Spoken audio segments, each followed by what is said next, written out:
Now turning recording on.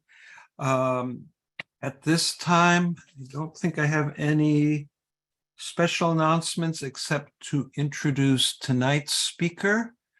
Tonight's speaker is Andrew Grahl, and he's going to be giving us a pre-Thanksgiving feast, a veritable smorgasbord of transit updates, including those from the tri-state area, from Montreal, Chicago, Philadelphia, Boston, and for dessert, there'll be historic slides taken in the 1950s from Philadelphia, Pittsburgh, Atlanta, specially wrapped Amtrak, Jersey Transit locomotives with special vintage paint scheme, and this will be a complete treat. And Andrew, why don't you take it away?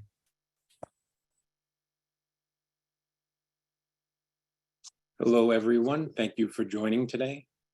Can you see everything, Bob? Yes, I can see and I can hear you. Yes. Okay, perfect. So welcome again. Thank you for joining after lots of work. I pretty much finished wrapping this up about 15 minutes ago. So hopefully everyone enjoys. I think we have a little something for everybody here.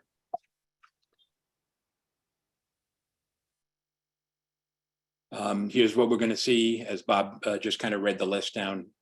Update segment in New York, Shoreline East with new electric M8s in service, Montreal's REM network, 75th anniversary of Chicago, extensions for SEPTA and Boston, some older scan slides, and recent news in various cities around the US. So we'll start in New York. Big news for us here. We retired the R32 cars earlier this year. For those of us in New York City, we got to ride the 600 cars built by Bud in 1964-65 for many years. They were fun to see. The Transit Museum and some dedicated RTO employees did a wonderful job with the farewell runs in December of last year and January of this year. I'll show you a few pictures from those runs. This was actually on the last day, January 9th, where a train of R32s ran in service basically from Brooklyn up to the 2nd Avenue subway. Here we are at 86th Street on the 2nd Avenue subway. You can see some nice attention to detail here with some stickers and signs, including the blue doors, which we haven't seen for many years in New York. 96th Street. One of our ERA people, Jimmy McGinty, running one of the special trains. Here is an earlier trip at 2nd Avenue. I think we have a little video here for those who like sounds.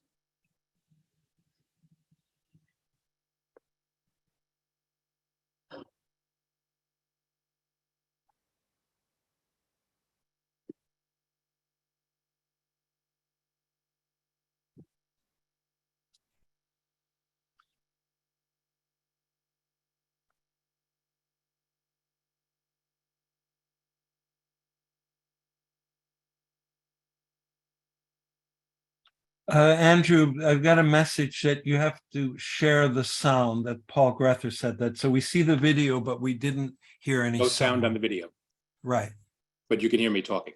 We heard you talking and we saw the moving video. So that was just a note from... Okay. Sounds good. I think there's only 1 or 2 more videos in there. So again, here we are on the last day, which is January 9th, Sheepshead Bay Station. Little snow on the ground to set the scene.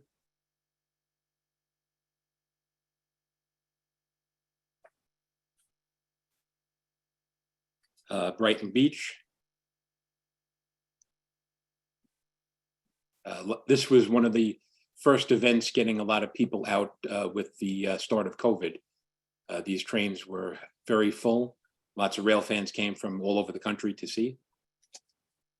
Again, some nice touches with the Christmas wreaths and all the decorations on the train. Relaying into Brighton Beach. And at the end of the day, a couple of last runs were made. Some pictures here inside the cars. Some shuttle runs were done here, similar to how the creative trains operate, operating from Brighton Beach up to Kings Highway. And a couple final pictures. And this was actually the last train that ran in service.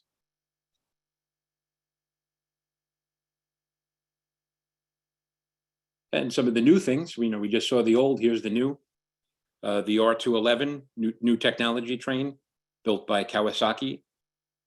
Here is the first set that entered test service, as seen here, leaving Pitkin Yard and coming out to 80th Street along the A line. These cars are being extensively tested throughout the system. They do look interesting, a little different than what we've seen before.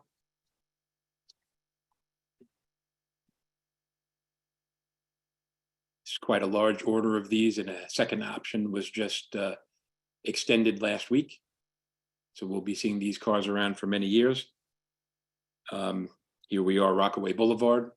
In the beginning, when these trains started operating in test service, they would come out of Pitkin Yard and operate in the Rockaways for testing. Now I believe they're all over the system testing. And just last week, or maybe 2 weeks ago now, the first 5 cars from the R211T, which is the open gangway section, came into New York. This is photographed here at the South Brooklyn Marine Terminal. They were shipped here by truck, and they were pulled into Coney Island this night.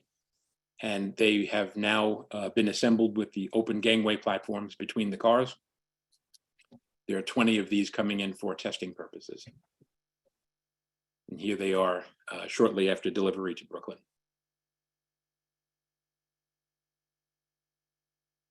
So that's new technology from today, new technology from 20 years ago or more, the R110B sitting at PS 248 in Brooklyn, now part of the training school. Some little bit more interesting equipment to look at, the R1 through 9 train at 111th Street on the J. This was testing before some museum train service in the spring of 2022. A couple of pictures here, 111th Street. Nice to see the old stuff out. And it's really nice that all this stuff operates quite regularly around the city. Here's the train going back at 104th Street. Note the test train sign. I think somebody would have to really be looking at their phone not to notice that they're not getting on something new and silver. Out in Staten Island, we have the R44s, last in the city, Dongan Hill Station. These are slated to be replaced with the R211Ss. So I would recommend heading out to Staten Island to take pictures. These will be gone one day. A couple of pictures here. Remember the BQX, that's the Brooklyn Queens connector that was proposed to operate along a north-south corridor along the East River between Brooklyn and Queens. This was the mock-up that was sort of debuted to go along with the system. This was, I believe, proposed by the mayor at the time, Bill de Blasio. This car is now sitting in the Brooklyn Army Terminal, rotting away. Little research today, the project is not dead, but I don't know if much has gone on with this in recent years, but good to record it for history. So back in the system, the R46, some of the oldest and probably most interesting thing to see now, here on the W at Cortlandt Street, just over my left shoulder, Hudson Tubes. So that obviously is today's PATH subway. So we'll take a quick trip out to New Jersey after we get on the train here at World Trade Center. This is basically the only stuff you see in revenue service on PATH, the Kawasaki built PA5s. 340 of these cars were built several years ago. 119 are being built now to add on to the network. So again, World Trade Center here, the new station. Exchange Place, and Hoboken Terminal. A lot of nice history here. We'll head upstairs to Hoboken Terminal, nice bus terminal. But when you go to Hoboken, you want to see the trains. A lot of interesting stuff in New Jersey now with a lot of wrapped locomotives. Makes it a lot more fun to take pictures. Here is the Armed Forces locomotive, an ALP 45 DP built by Bombardier, again, Hoboken Terminal. Andrew, there's a question. Did you have any hassle taking the path pictures, or you were just clever and avoided the police's eyes? I did my thing and nobody asked me anything. Okay, and the other thing, the QBX picture, the car, is that viewable from the street, or you were lucky just to get into a special spot? No, it's if you drive along one of the main streets there, it's right there. Okay, thank you. I was basically standing in the street when I took the picture. So back to Hoboken, the Pennsylvania Railroad wrap. This one I particularly like to see. So again, lots of nice, interesting things to see in Jersey. This is the most recently wrapped locomotive, a nice GP40 PH-2 in New Jersey Transit DOT colors. This basically debuted maybe 2 weeks ago, and it's been bouncing throughout the diesel network. This is at Oradell, the Queen Anne style station built in 1890. We'll go snap our fingers and go back maybe 6 months on a sunnier day. We can get the CNJ engine in the same place. Again, this is an original CNJ engine, so it makes it even that much more wonderful. That's part one.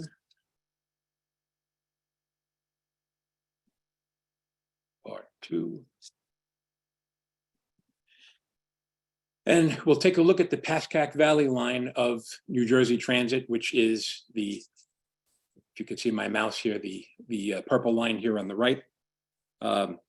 Originally thought Randy would be here tonight. I know he loves Pascack pictures.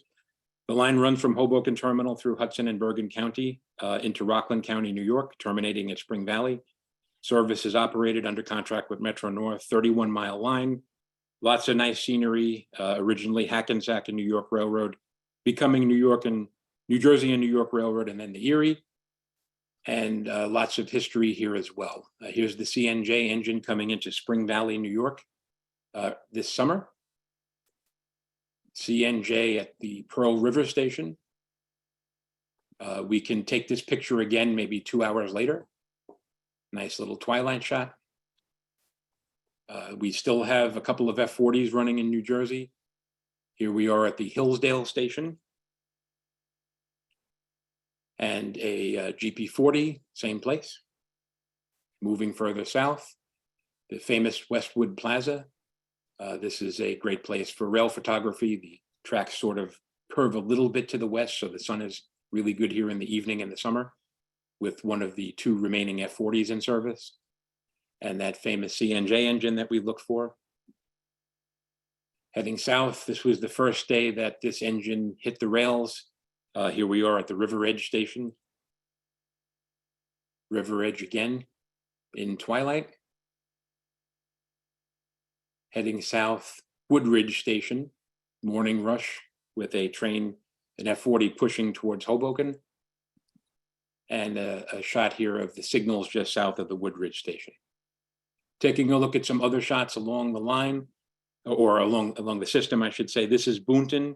New Jersey Transit was nice enough to send 4109 to the URHS night photo shoot in Boonton on September 23rd.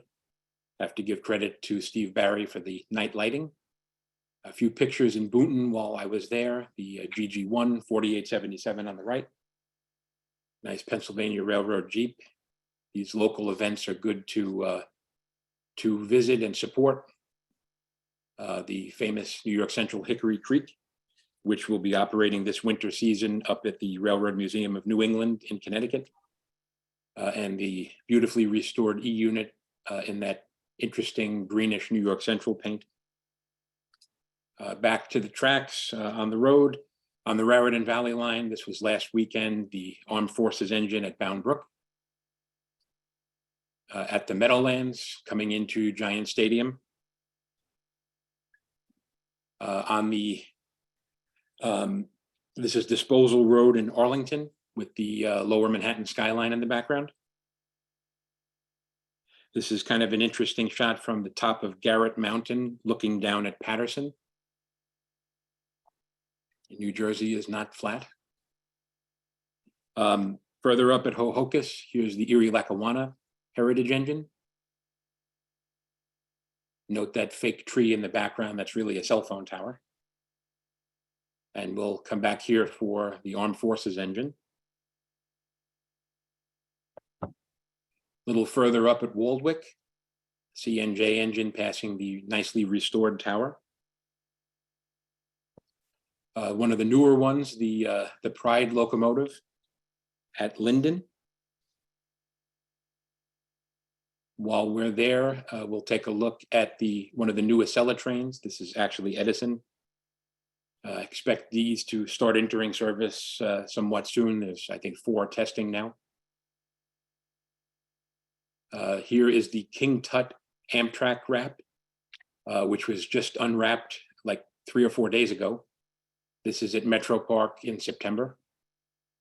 I took a detailed shot. You could see the hieroglyphics on the wrap. It's kind of interesting.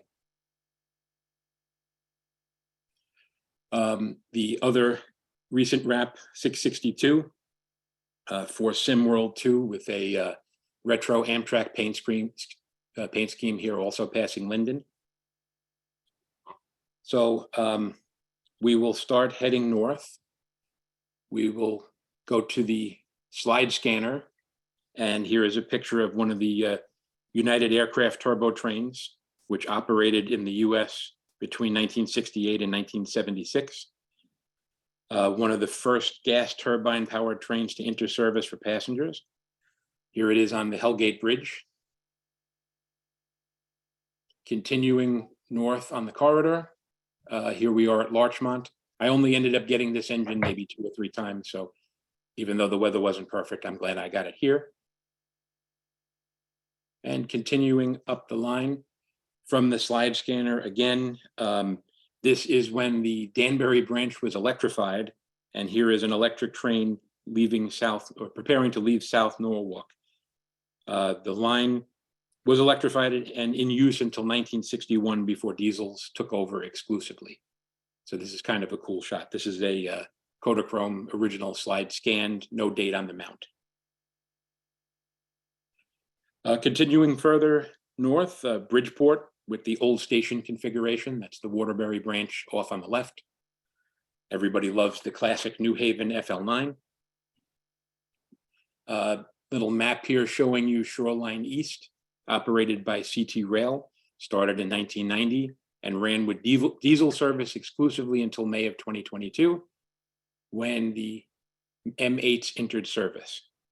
Here we are at Guilford. This is the first week that they were in revenue service. And if you haven't seen Shoreline East in many years, the stations all look like this. They're nice, big, handicapped, accessible, high level, and you need to go back and ride the new electric trains. Clinton Station, this was, I believe, the last one that was double platformed. The opposite side opened earlier this year. Here we are at Old Saybrook. Great pizza place on the left here in the station, should you need a place to eat and don't want to walk far from the action. Amtrak ACS 64, Old Saybrook Station. Nice morning sun.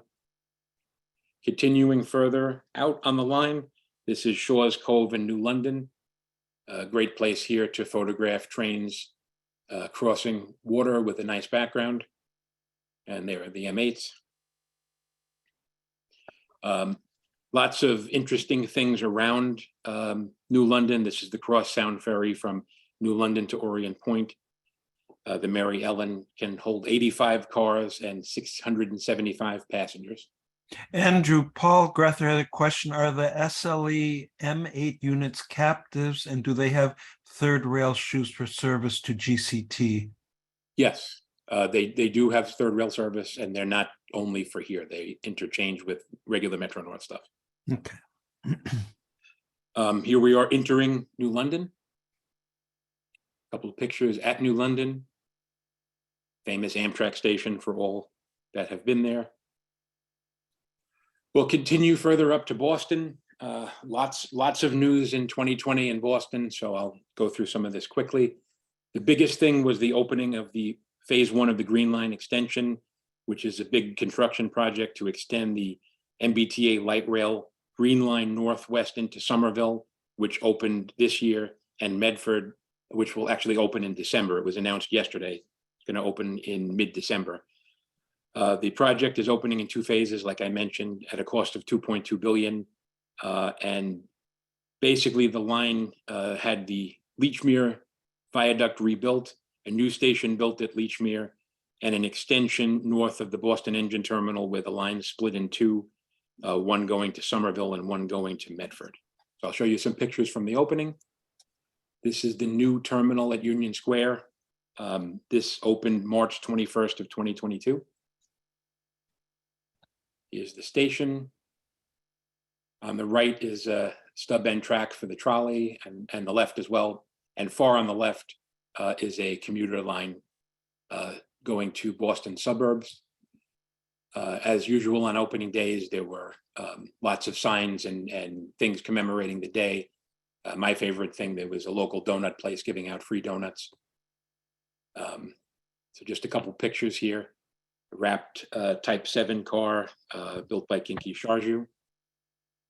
And here's opening day traffic on the platform of people who rode on day 1.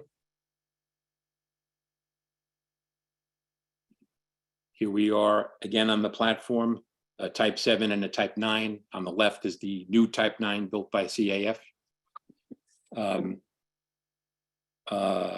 There are 24 of these cars in service.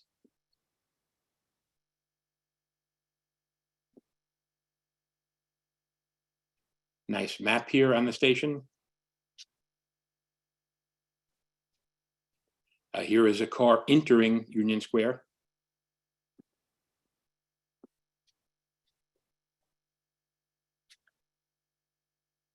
And a couple of pictures from Prospect Street, which looks down on Union Square. But we'll have to do a PowerPoint change at that point. Bear with me a second. Go Yes, ahead, so Andrew, shoot. Paul is telling me if on any of the other presentations that have video on there, when you reshare the screen, you have to click on optimize video and share sound, and then the videos will run a little smoother and the sound will come on. Okay. So it's Optimize. only on those with video. The ones that just have images, they're totally fine. So Okay. Thank you, Paul. So again, from Prospect Street looking down, we can see the commuter trains leaving Boston Engine Terminal.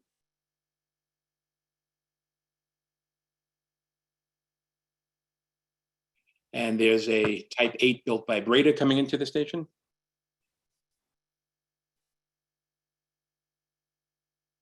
And that's what I wanted to do, get a combo shot, but of course it happened in the clouds.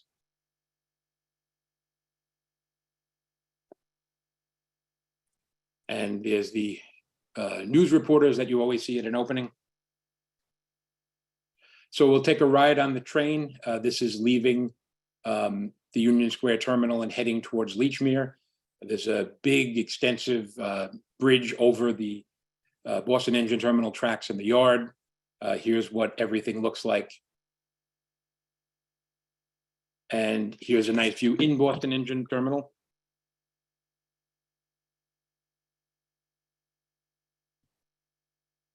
And here we are at the new Lechmere station, which is now elevated.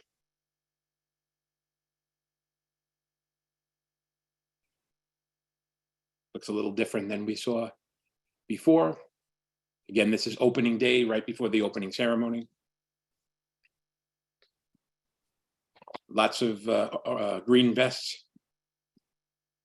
Here's the official opening of the Green Line extension, sponsored by Dunkin' Donuts.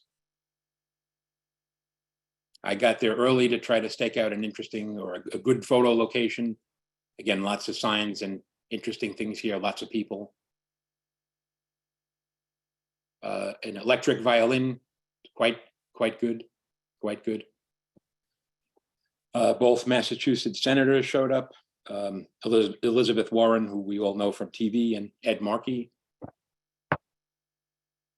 Governor Charlie Baker.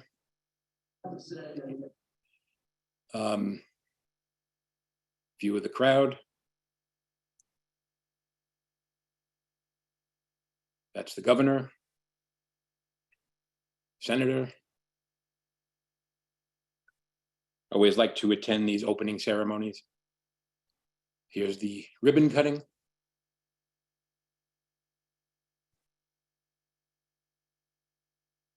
And the ribbon actually being cut. Here's the new Lechmere station, again, directly across the street from the old one.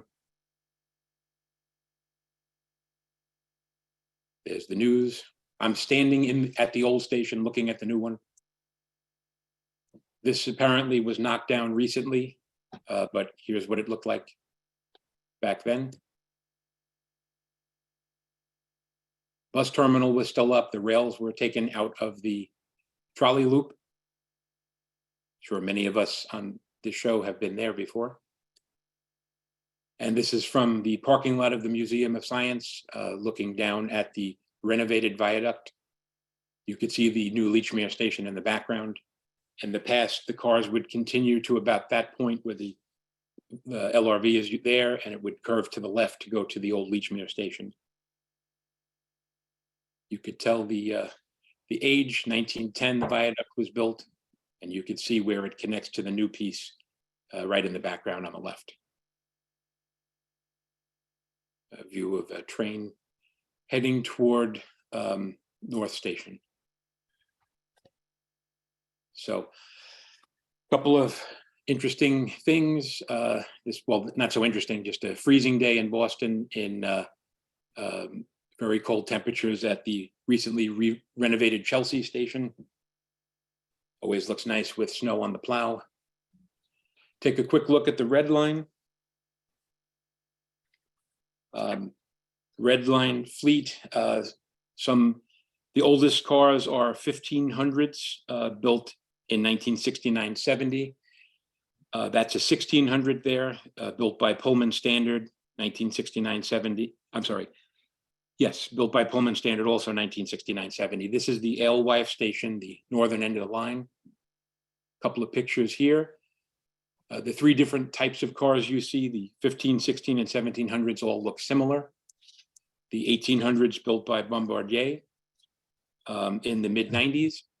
And the Red Line, the newest Red Line cars, the Type 4s, are being built by the Chinese company CRRC. There is, I believe, only one train set in service now, but it is in revenue service. Here it is at Alewife. Here's a picture in the car. It was running this day.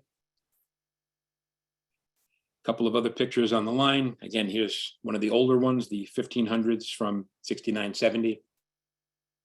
I guess the numbers are moving around a little bit. A picture inside. Another view at Alewife.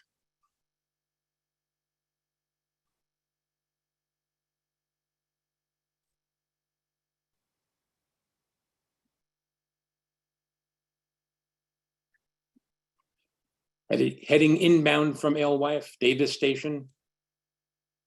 Some interesting balconies here for pictures. Can do great things with digital cameras and low light.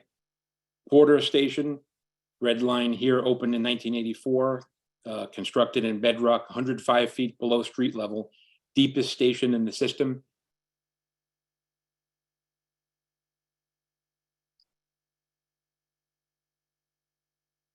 Harvard, we can all come here and say we went to Harvard. A very busy station on weekdays with all of the students. Get your pictures of these cars soon. The new cars will wipe everything out. I'm assuming you're not hearing the video perfectly. One of the other ones. That's Charles MGH Station, Massachusetts General Hospital. And the famous Park Street, which was recently cleaned and relit. It looks very nice. Take a quick look at the trackless trolleys in Harvard, kind of a mainstay in Boston for years. These nail plans have been running, providing electric service into the, well, I should say out of the Harvard area to several different neighborhoods and surrounding areas. These were recently retired in March. The last one ran March 12th. All of these buses have been retired from service. The North Cambridge garage where they operated is in the process of being converted to a battery electric bus depot. So here's a few pictures from the end of trolley bus service. Here we are again at Harvard with that nice mural. A couple of pictures on the line. This is along the 71 on Mount Auburn at Belmont. Nice church on Mount Auburn. These were all taken the last week of service. 73 at Belmont. At night, same place, Belmont Terminal.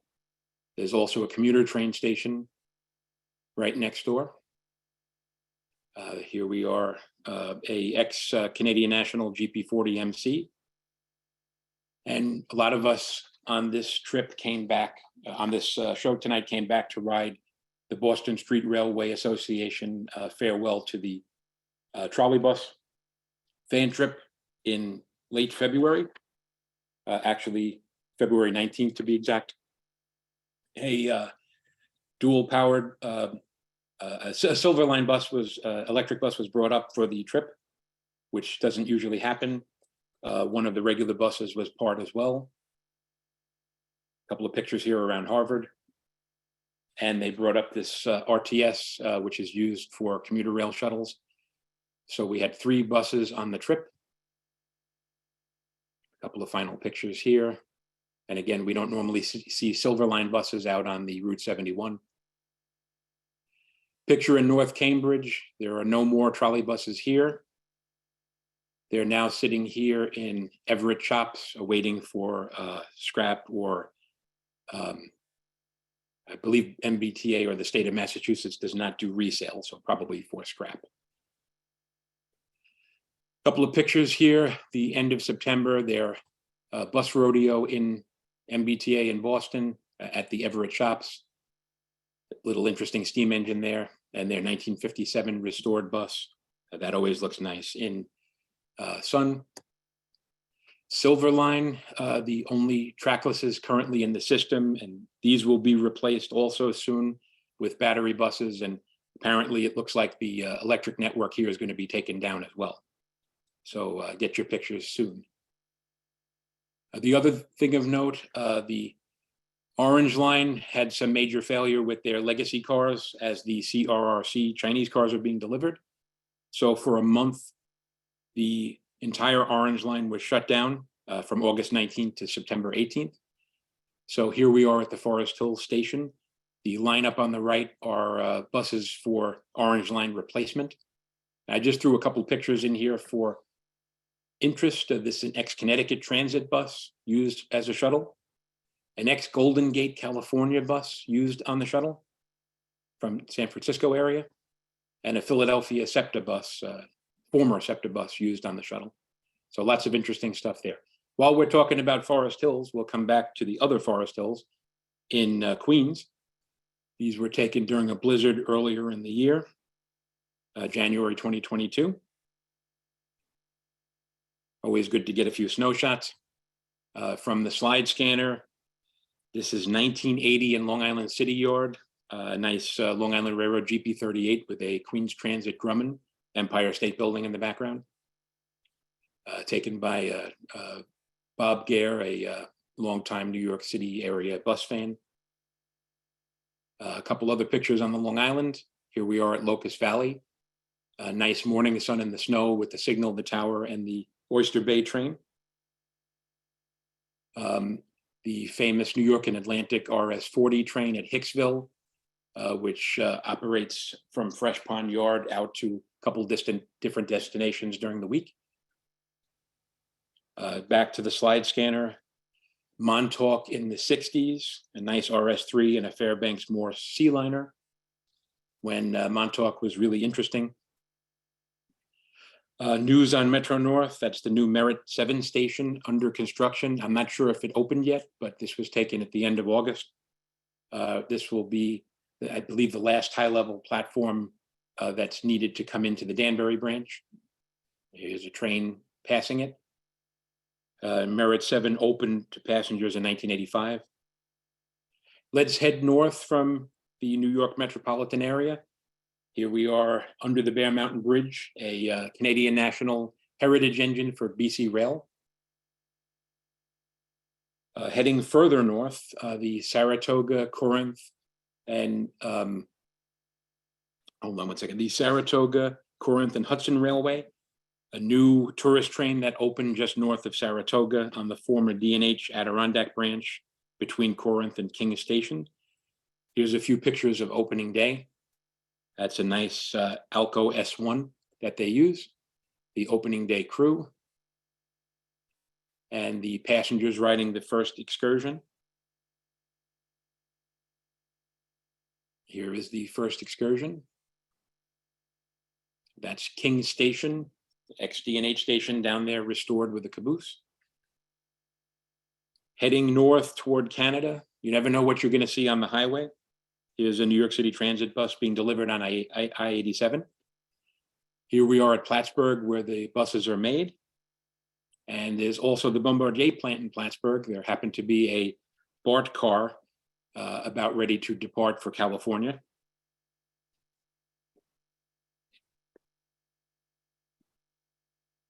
And we will continue north over the border to Montreal. Here is a map of the XO commuter network in Montreal. I hadn't been to Montreal since 2019. So some news things since I was there last. XO opened a station on the Candiac line called Gare du Canal, a new station. Here's one of the commuter trains led by an F-59 PH. The single level bilevels were retired a week after I took this picture, so you cannot photograph these in service anymore. A couple of quick pictures at Montreal West. Dual modes built by Bombardier, very similar to New Jersey Transit. Nice shot here with the signals.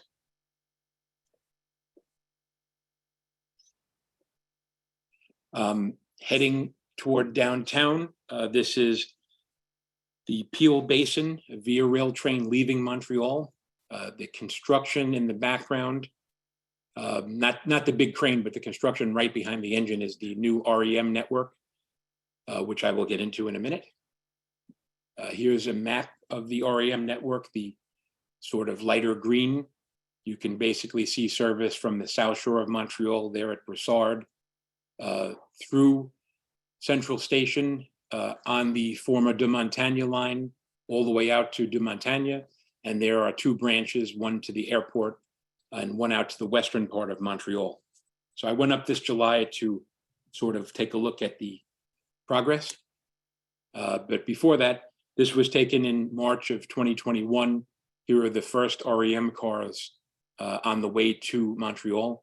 This was kind of an interesting observation. I had left my house in Queens, driving up to Rochester to take pictures of the Finger Lakes Railway. I just happened to make a bathroom stop here off the rest area, and these were sitting in the parking lot. So here's a couple pictures of the first REM cars being delivered in March of 2021.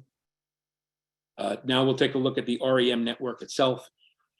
Réseau Express Metropolitain, Metropolitan Express Network in English, will consist of one line with 3 branches, 26 stations across 42 miles.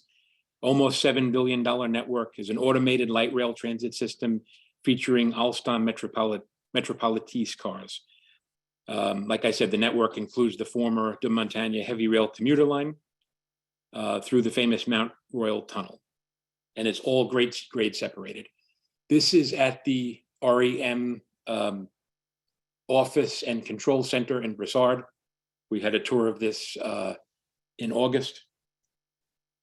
It was supposed to open in December, but I heard it's now pushed back to March for the first segment from Broussard to Central Station.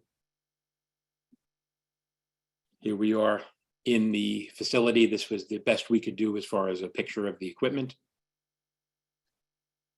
Sort of like the air train in JFK. So let's take a look at the line. Here we are coming in from the South Shore into Montreal, that new concrete there, and you can see a sort of a piece of construction equipment on there. This is currently being tested and being used by the new cars, and this is the part that was supposed to open in December. Here we are in Central Station. This was, again, Central Station in August. You could see the mural on the right, or the advertisement on the right for the REM, little close up. Cars are smaller, but they operate at very frequent headways. This will be interesting to see when it's open, but I'll miss what used to run here, the de Montagne line with the electric MUs, the MR90s by Bombardier on the right, and the diesel haul trains either to de Montagne or Mascouche on the left. These operated until about a year ago, maybe a year and a half ago. But we want to go even further back. A slide scan from the last day of service for the old English electric the old box cabs and the English electrics and MUs that operated until 1995. Andrew, got two questions from Gregory Katz asking, will the REM be AC or DC powered? And Peter Strauss, will the trains be staffed at all? And there's a third question, Jeff Arnold, is the REM integrated with the old metro from a fare standpoint? I think they're still working on the fare part. I did look at that and I didn't find an answer. I don't know the power. What was the middle question, Bob? The middle question is if the REM will be AC or DC powered, and will the trains be staffed at all, or if it's honor system? It's automated. I don't know how fare control works. There's detailed stuff online about it, but not all those questions. I recommend taking a look at the website. Mm-hmm. Here we are at the former Kenora station of the de Montagne line. This is what it looks like today. And basically, this is what it looked like 2 years ago. Same exact spot. So big changes there. Between Kenora and Mount Royal, nice stretch here. I'm looking at the portal in Kenora. That's looking the other way toward Mount Royal.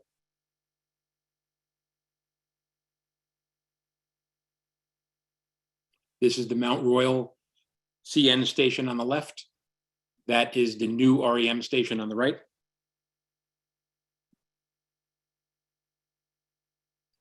Closer view of the new one.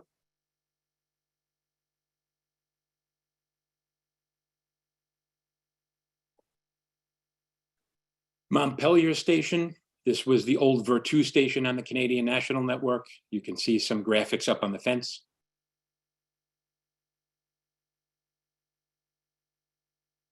Sunnybrook station of the old network. This is what it looks like today. If you take a look at that little house on the right, brown house, that's what it looked like 3 years ago. Same exact spot. So lots of money spent here on infrastructure. Lots of interesting photos for construction that can be taken now. Here's the Roxborough station. This is what it looks like today. Note that tower in the background, sort of toward the left.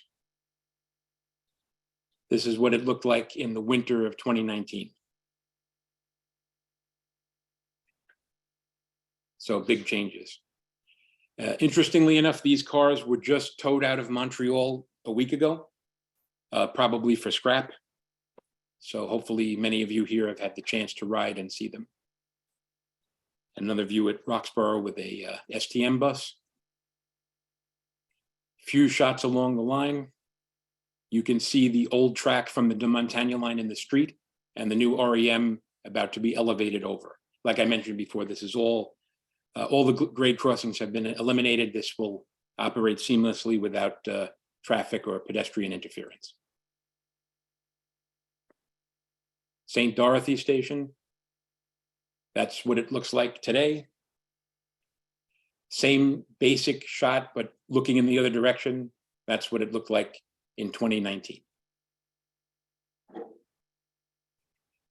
De Montagne Station.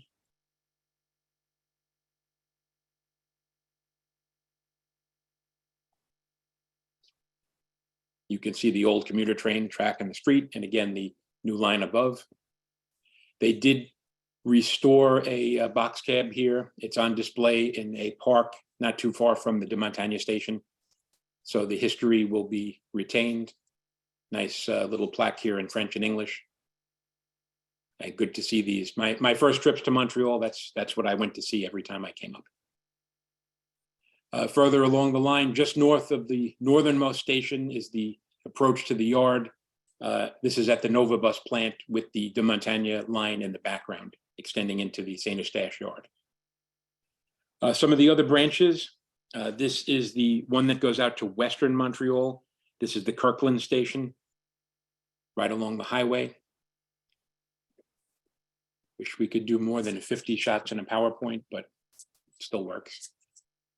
1 second. This is the branch where the main line heading out west splits from the line to the right, which goes to Trudeau Airport. So this is Techno Park Montreal, an area with 15 businesses and 7,000 employees. This is the station being built here, again, taken in July. Part of the line was built on a former Canadian National spur. And this is some heavy duty ventilation equipment to help the construction here, because just beyond that techno park, the line goes underground and the terminal at Trudeau Airport is, again, an underground platform. So this is a ventilation machine for the construction of the underground station.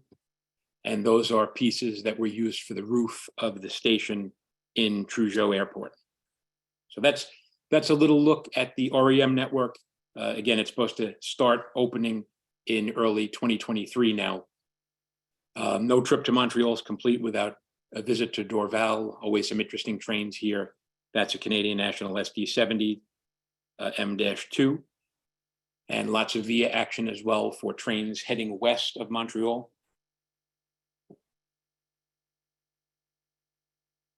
While we're talking about F40s, let's go to Chicago.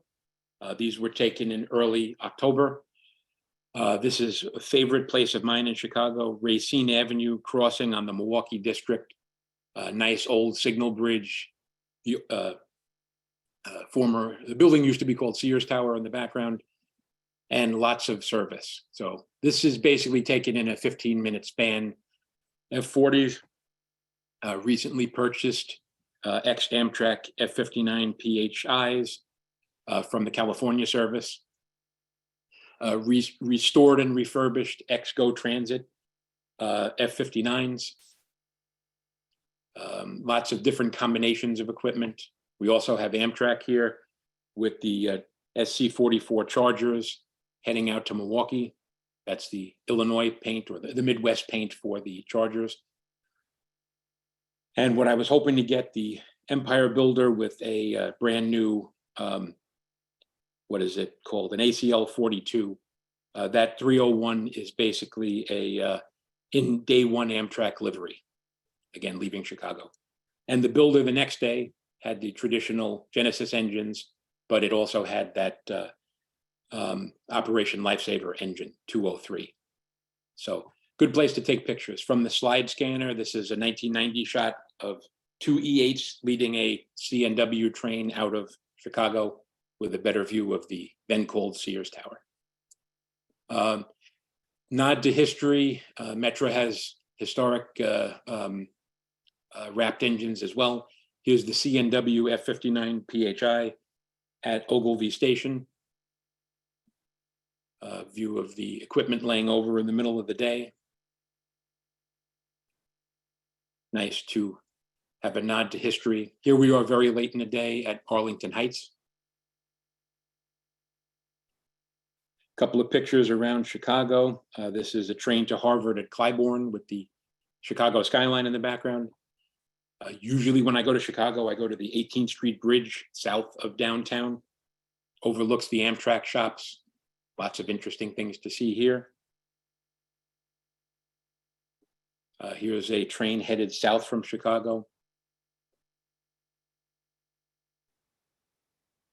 And that's one of the venture cars, a Midwest Siemens built venture car. I don't know if these are in service yet or still testing, but that was the only one I saw while I was there. Thank you, Eric. That previous slide had the John Hancock Tower in the background. The reason to go to Chicago, they had their 75th anniversary of the Chicago Transit Authority. A nice little event. In New York, we're kind of spoiled with the old trains coming out on special occasions. It's been a while for Chicago, but they did celebrate nicely. Early in the morning on the celebration day, here we are at the Armitage Station, waiting for the historic trains to come. And basically, what do we have here? That is a Morrison Knudsen built car headed toward the loop on the Brown line. Here we are with a newer Bombardier built car. And what we've been waiting for, the nice 4000 series cars. Built in 1923, ran on the L for 50 years, built by the Cincinnati Car Company. First 4000s came in 1914 and 450 were built. They were retired in 1973. So these were really nice to see and photograph and ride. 3 sets of historic subway cars came out. This is one. This is two, probably my favorite subway cars, the 6000s built by St. Louis. These have PCC technology, and these two in particular came from the National Museum of Transportation back to Chicago in 2017, and they've been restored for museum service. These were really good to see too. And the last, the Boeing Vertical cars, built in 1976 to 78. 200 cars were built in that bicentennial livery. They came in around 76, which I mentioned. And this was the third set that was in use on this day. So we came downtown to the loop. They basically operated around the loop all day. And we followed them all over the place for pictures. A bunch of us from New York that made it out there. You never know who you're going to see in the subway. So regular service trains mixed in with the historic trains. Nice sunny day for all. Interior shot on the 2400s. Some nice pictures throughout the loop. The sun did make its way out through the buildings, and everybody was happy. Bombardier set. Some historic buses were also brought out for the occasion. This flexible bus was in front of City Hall at Daly Plaza all day.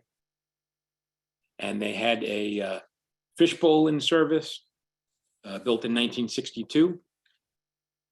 And that bus behind it, 8499, built in 1960 by Flexible. It was kind of a test bus. Regular service in Chicago. Just walking around, looking at old trains everywhere. Washington and Wabash. Nice mix of a passing shot of the two. The 2400s leaving. The fishbowl turning on to Madison for the loop that it operated along. And that flexible twin coach demo 8499, which I've never seen in person before this.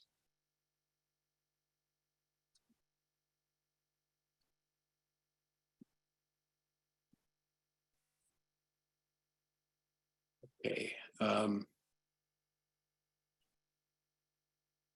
Oops. So waiting for the trains to depart back to the Skokie shops. We headed out to get a few regular service shots of the Morrison Knudsen cars, and we waited here at Sedgwick. Here's the 4000s heading back, 6000s, and the Boeing cars. So good time was had in Chicago. A couple of pictures before leaving town, out toward O'Hare Airport on the Blue Line. Here we are by Armitage on the brown, nice Chicago mural. We were all kind of perplexed. CTA wrapped a few trains in various historic colors. Here's one in the old green, but they didn't operate on the day of the 75th anniversary. So that was kind of interesting. I was able to catch up with one the next day. It seemed to make one round trip and not come back out again, but some of my New York friends got it in service the day after this in better sun. Here we are again on the Blue Line out by Harlem. And that was the only shot I got of the new tech trains, also built by CRRC. There's 400 cars here. On the way in, they will replace a lot of the older cars, the 3200s, and basically there's one or two test trains in service. Another thing I wanted to see on my trip was the progress in Michigan City. There is a lot of construction there. The street running is going away, something that us as rail fans have liked to see for many years. So I'll give you a couple of views in Michigan City. This is again what it looked like in September. This is the eastern end of the street running. You can see the line will be on a private right-of-way. There will be a parallel street for some of it. Basically, this view, you could see the church steeple in the middle of the view. If I go back to September of 2021, that's what it looked like in the same place.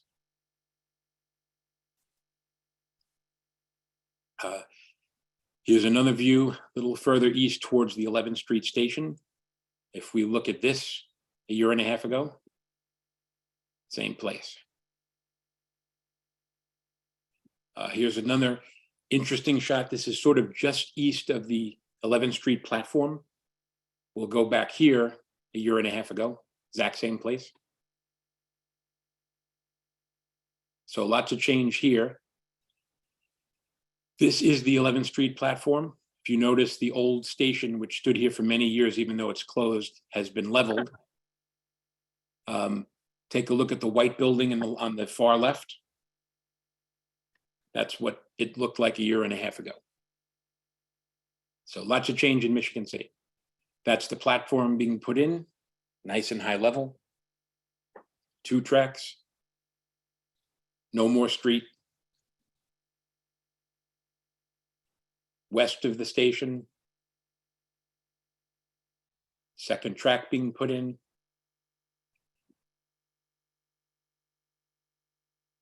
And west of the Diamond, where the South Shore crosses Amtrak, you could see the street running was still intact at this point. It's being moved to the right on private right-of-way. I read something recently that this just switched over about a week or two ago also. So there's actually no more street running in Michigan City now at all.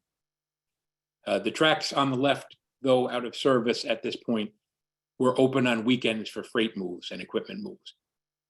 So again, no more street running now at all with the flip. You can see the new right-of-way coming in on the right. An interesting time in Michigan City. So now we'll head to Philly, just west of downtown, August 21st. This is the opening of the Wawa station.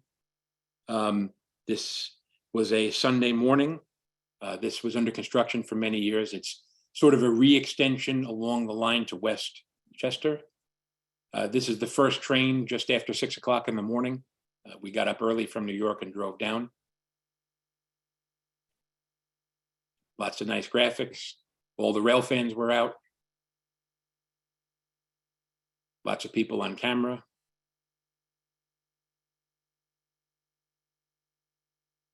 The news was there.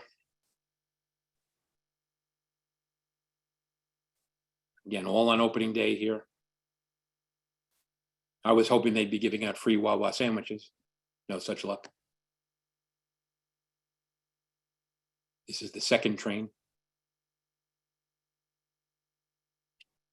Headed east toward Media. This is the location of the former Lanai station.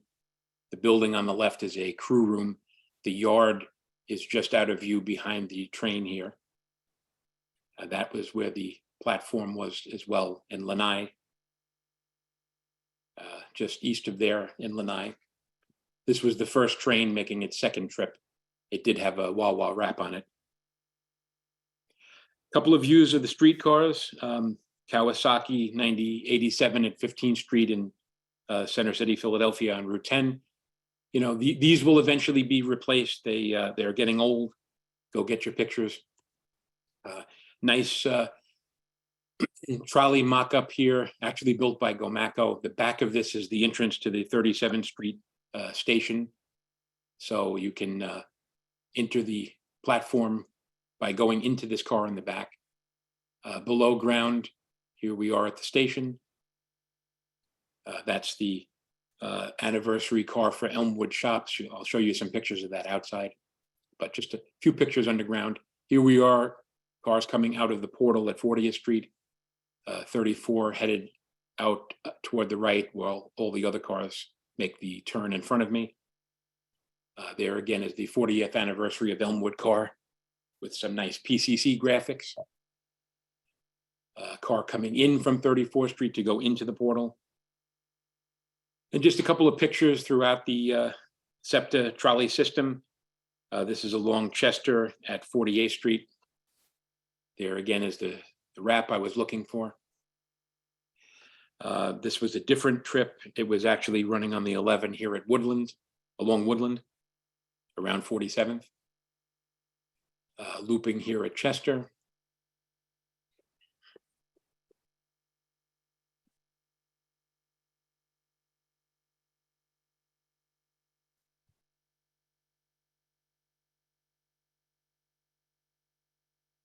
Yeadon Shops, or sorry, Yeadon Loop.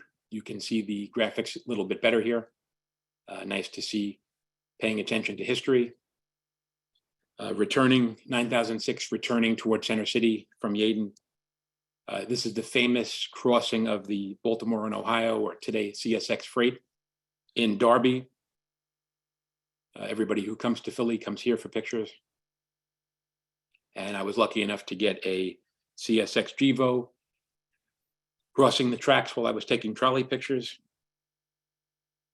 Not one of Philadelphia's finest buildings in the background, but crossing again. And late evening, Darby Loop, great place to take pictures. Quick shot of the the Broad Street subway with their Kawasaki subway cars built in the early 1980s. That's their Christmas wrap from last year. Now we'll get into a couple of other things quickly. Went to Louisiana and Mississippi with some friends earlier this year to take pictures of the Kansas City Southern office car special, operating from Shreveport to Meridian along the Meridian Speedway. Here's the train leaving Shreveport.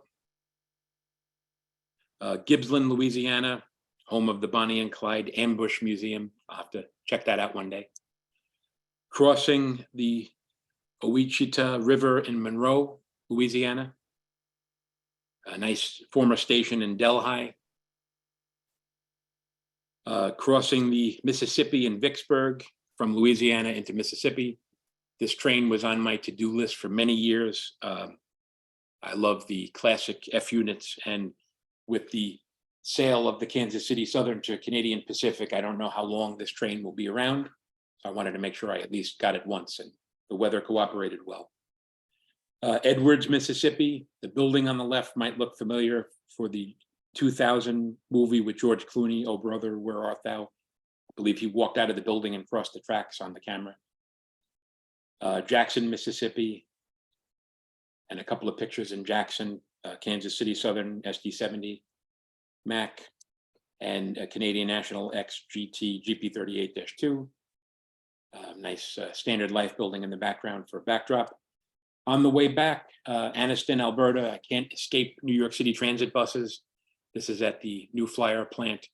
That's a South Bend, Indiana bus on the left for those who care. Austell, Georgia. This is the Crescent on the way to New Orleans, about an hour late. I guess that's not too bad. Coming into Atlanta, the Atlanta streetcar, now operated by MARTA, opened in 2014. Hopefully Carl Jackson's still on the show. Using these Siemens SD70 streetcars. This is near the King Historic District. In front of the Sweet Auburn Market, which for some reason was closed on this day.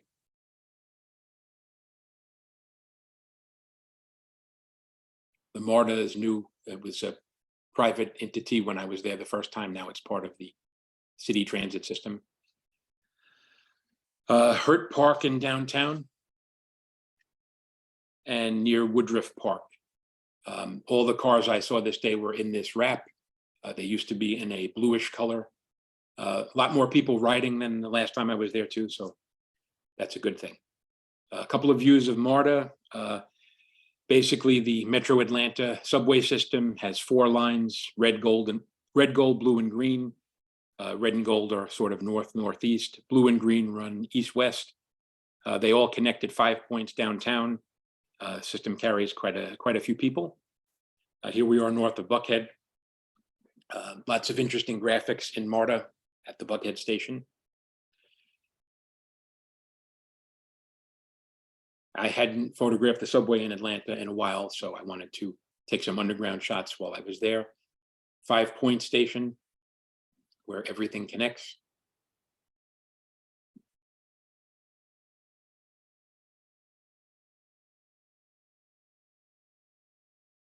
Peachtree Center. Interestingly enough, these cars were being refurbished by Kinky Sharju in, I believe it's Piscataway, New Jersey. So I've seen many Atlanta subway cars on I-80 and interesting places in New Jersey over the last few years. Interior shot. This was like a Sunday morning, so don't expect a lot. Heading back to the car, North Avenue, on the way up toward Buckhead. Like I said, interesting graphics.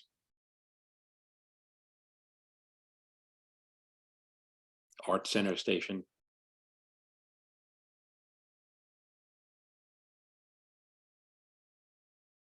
Your 2022 graphic of masks. Interesting here, we're at the Southeastern Railway Museum in Duluth, Georgia, a place I've been trying to visit for many years, worked on the schedule this time. Nice little tourist train here using these 2 cabooses and a small 44-tonner. My favorite piece of equipment there, restored Southern Railway E-unit and recently donated CSX engine. Very diverse equipment, lots of interesting things. MARTA's bus collection is here from Atlanta, old trolley bus from Atlanta. Bear with me for 1 second here.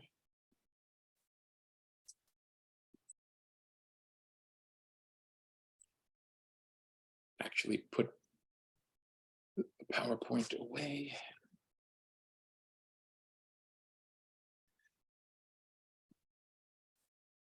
So again, great place to visit. This came to me yesterday. The fellow throwing the switch there, ERA friend Paul Greether, who hosts sometimes, was down in Georgia, and a MARTA subway car was just delivered to the museum either yesterday or the day before. It's what is this here? It's a donation of a first-generation Franco-Belgian MARTA car, C car, to the Southeast Railway Museum. So you might not have even seen this on any internet chat groups yet, but the first MARTA subway car has been preserved. On the way back, North Carolina DOT, Salisbury, North Carolina. Those are 2 former GO Transit F-59 engines. The first one is a cabbage, basically just a control car. That's what I came to see. The famous Salisbury station. High Point, North Carolina. North Carolina, even on weekends, in some cases, has lots of buses meeting the train. Good way to do business. High Point, again in April. Norfolk Southern Freight moving a passenger car, geometry car, north. Unexpected, but good to see. And here's the Piedmont. And last stop in Virginia on the way home. Basically, that's the auto train in Woodbridge, Virginia, crossing the Nabasco Creek. And Virginia Railway Express doing the same thing. A couple shots to end the presentation. The Newark City subway out by Silver Lake. Broad Street Station with the Newark City subway extension. Here I'm standing in front of the former New York Bears Stadium, which has been demolished, and that's the platform for people coming to the games, still there. A couple pictures, obscure things in New York. The other NYCT in the area, New York Container Terminal, in Staten Island, Arlington Yard, little switcher here that basically takes cars from the shared assets trains and brings them over to the port. The standard engines were out of service and they had this leaser in, MP15. I showed you earlier the R32s and their final trips. Here's how they're being disposed of. This is sort of late evening, cars being shipped out from New York City Transit property across South Brooklyn Railway property.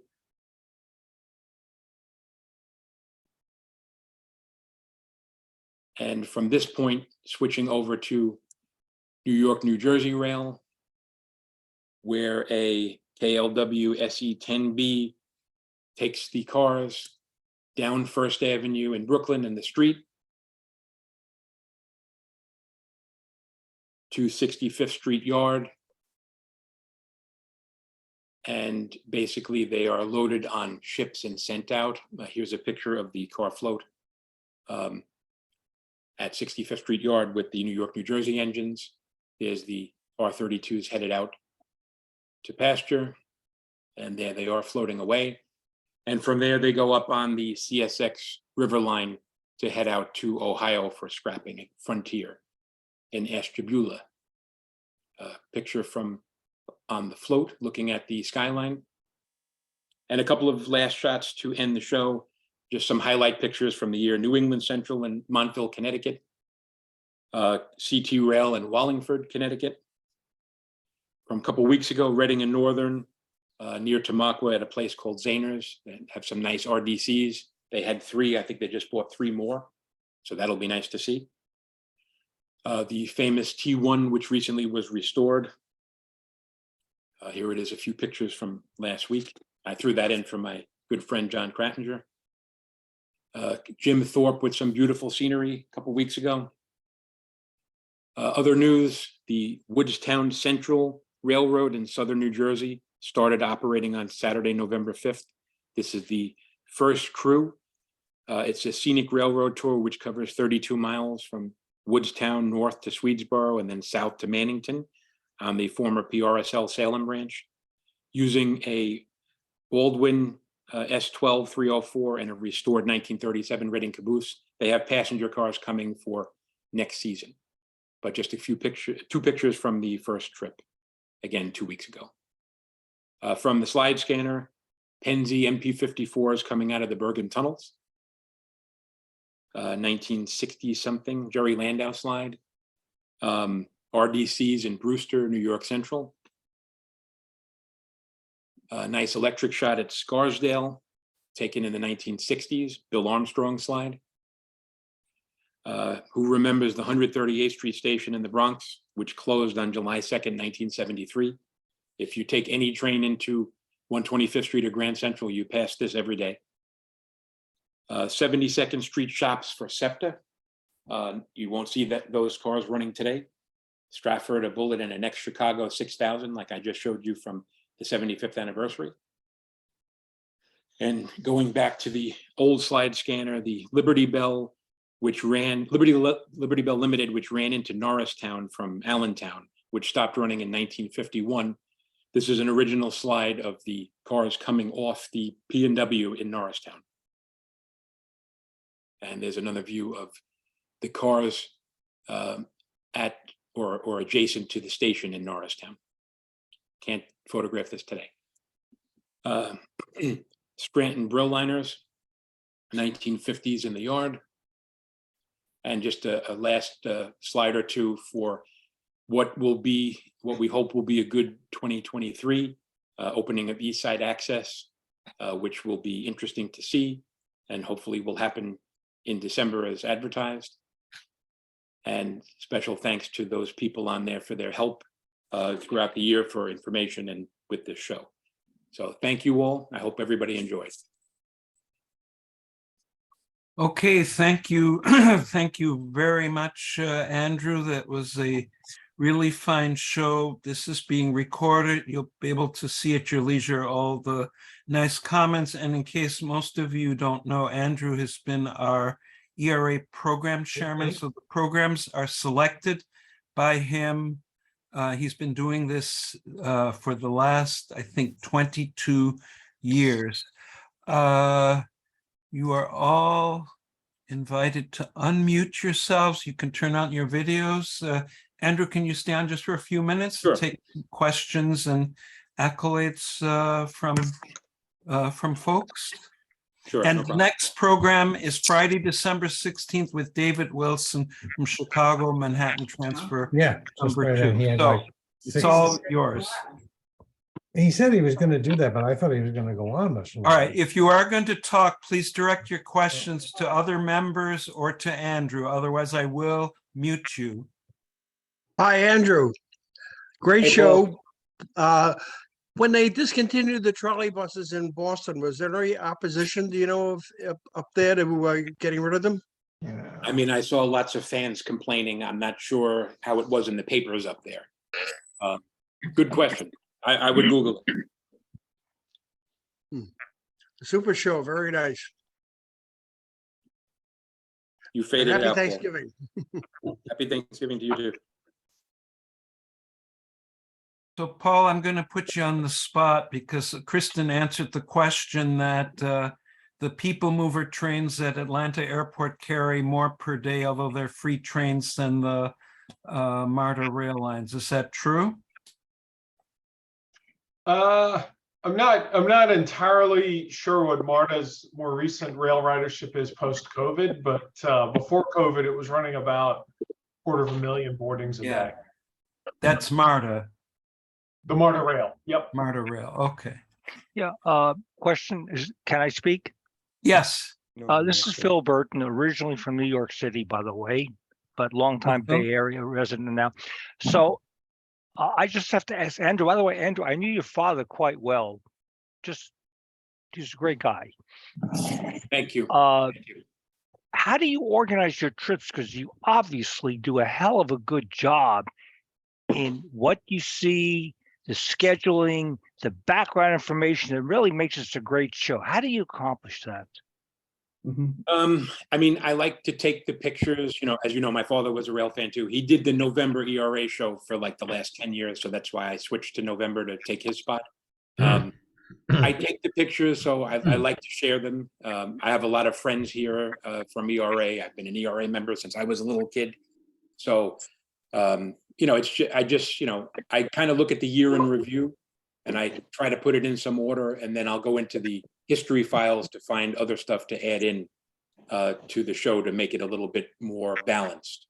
And, I have a lot of friends that help with information and help with ideas.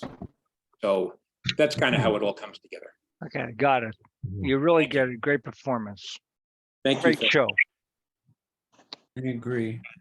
Yeah, Andrew, you had 132 people on pretty much for most of the presentation. So again, very well. Oh, thank you. Andrew, any sense what the photo opportunities will be like on the new system in Montreal? It seems to be, the people mover type gated problem for pictures on the platforms. but there are many, many overpasses that have opportunities for pictures. So if you're okay with taking pictures away from the platform, you'll be fine.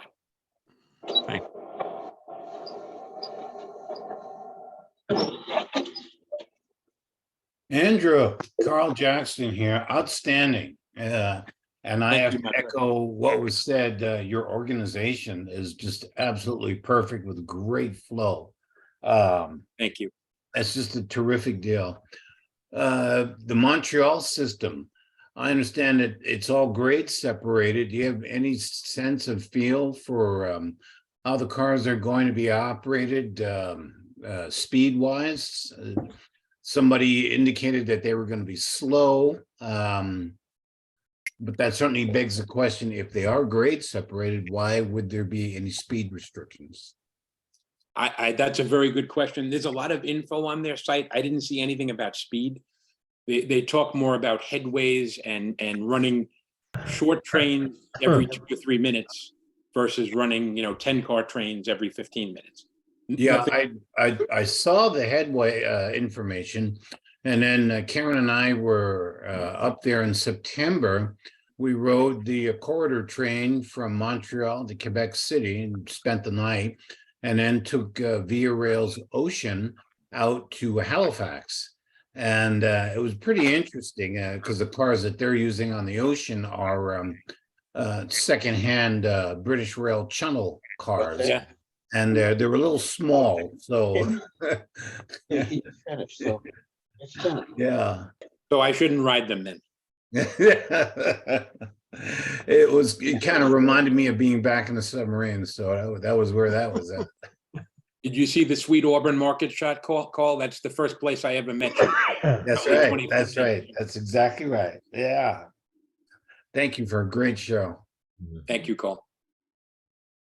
Yes, I also thank you, Andrew, for a terrific show, extremely well organized, and the photographs, as I said earlier in the chat, really make one feel like we were actually there when you were taking them. Thank you. Thank you very much. Really good. Okay. Any other comments or questions before we wrap up before Thanksgiving? Okay, going once, twice. Again, Andrew, there are a lot of very nice comments. You'll be able to see on the recording when that gets patched to you, and also posted on the ERA YouTube. Let's see. I'm just seeing if there's anything else here.